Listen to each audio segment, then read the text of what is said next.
Alright guys, kailangan natin ng lata and then butasan natin yan, dalawang butas, and kailangan nabarinahan natin yan. Then, okay, slice na natin. Siyempre guys, kailangan din natin na matalim yan. Okay, hasain na natin yan. Then, kailangan natin ng pitan ng Coca-Cola or soft drinks na yan.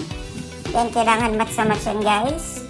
Yun na nga, i-blower na natin yan para mag-kick siya. And then, okay, yung butasan natin yung likod para talagang swak na swak. Then, kuha tayo ng hanger, di ba?